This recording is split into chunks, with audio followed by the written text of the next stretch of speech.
This year, the Roman Catholic Cathedral of St Stephen in Brisbane is celebrating its 150th anniversary. Hello, my name is Helen, and I'm one of the guides and welcomers here at St Stephen's Cathedral. And today I'm very happy to take you on a journey through some of the history of this remarkable building, which opened its doors in 1874. This cathedral has been central to Catholic life in Brisbane since the earliest days of European settlement in Moreton Bay.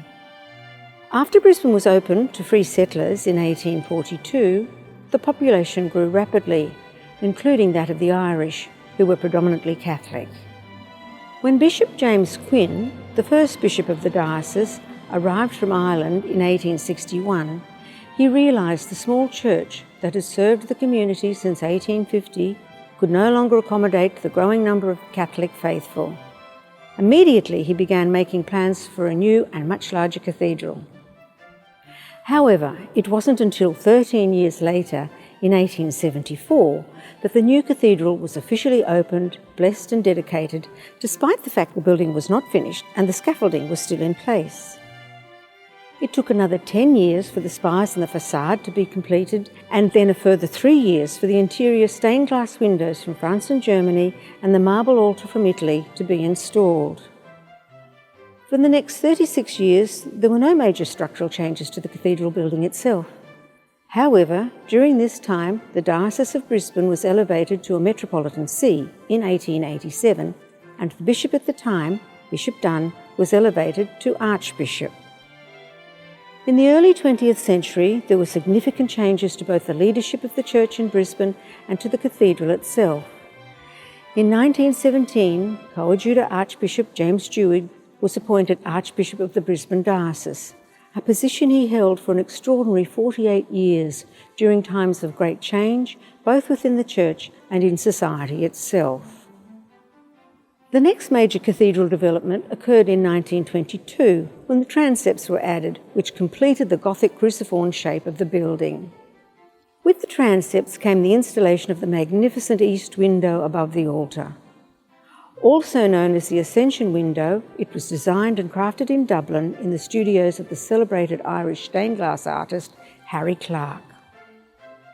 However, it was the renovations of 1988-89 which radically changed the interior design of the cathedral and which gives it the appearance it has today. These renovations were carried out by the respected Brisbane architect Robin Gibson under the guidance of Archbishop Francis Rush.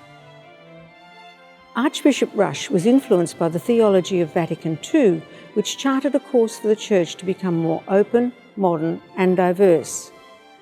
The renovations of 1988-89 reflect Archbishop Rush's vision to achieve this. Although the interior of the cathedral changed with the renovations of 1988-89, some of the original features have been retained. One example is the central panel of the original 1887 marble altar depicting the Gospel story of Jesus' encounter with two disciples on the road to Emmaus. This panel was reinstated in the newly constructed Blessed Sacrament Chapel in 1989, in the location of the original altar, of which it had been a part. Another illustration is the baptismal font, sculptured in Brisbane by John Petrie and Sons and installed in the cathedral in 1888. In recent years, it has been relocated to the entrance of the cathedral, where it now serves as the Holy Water Font. In 2012, the Archdiocese of Brisbane welcomed its current Archbishop, Mark Coleridge. Following in the footsteps of his predecessors, Archbishop Coleridge has continued with modifications to the cathedral.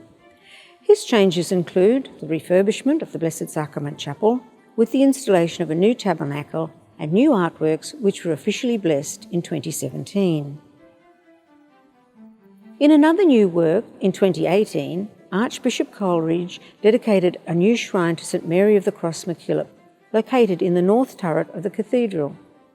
This shrine is dedicated to all victims and survivors of sexual abuse. As we mark the 150th anniversary of the opening of St Stephen's Cathedral on the 17th of May this year, we don't just look back at what has been built and achieved, we also look to the future. St Stephen's Cathedral stands as a living testament to faith, hope and unity, continuing to serve as a gathering place for all who seek peace and fellowship within its space.